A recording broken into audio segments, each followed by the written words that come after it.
When we look at businesses, we try to think of what can go wrong with them. We try to look at businesses that are good businesses now, and we think about what can go wrong with them. If we can think of very much that can go wrong with them, we just forget it. We are not in the business of assuming a lot of risk in businesses. And that doesn't mean we don't do it inadvertently and make mistakes, because we do.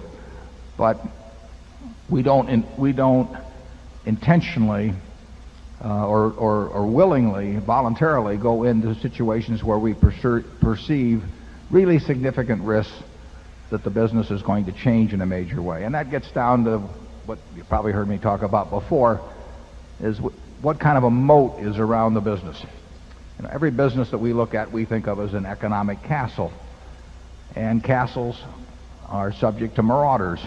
And in capitalism, any castle you have, whether it's razor blades or soft drinks or whatever, you have to expect that. I mean, you want the capitalistic system to work in a way that millions of people are out there with capital thinking about ways to take your castle away from you and appropriate it for their own use. And then the question is, what kind of a moat do you have around that castle that protects it?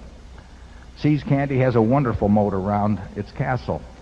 And Chuck Huggins has taken that moat, which he took charge of in 1972, and he has widened that moat every year. He throws crocodiles and sharks and piranhas in the moat, and it gets harder and harder for people to swim across and attack the castle. So they don't do it. If you look since 1972, Forrest Mars tried with FLM, I don't know, 20 years ago, and I hate to think of how much money it cost him to try that. And he was a very experienced businessman.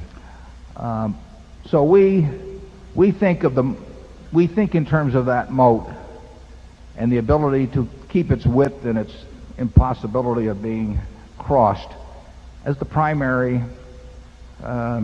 criterion of a great business.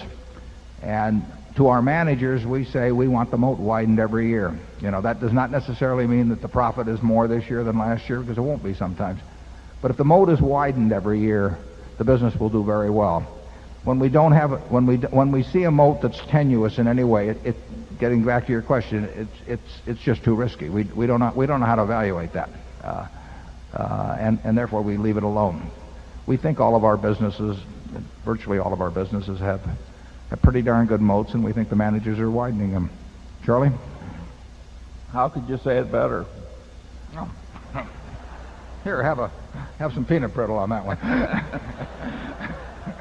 Okay, 6.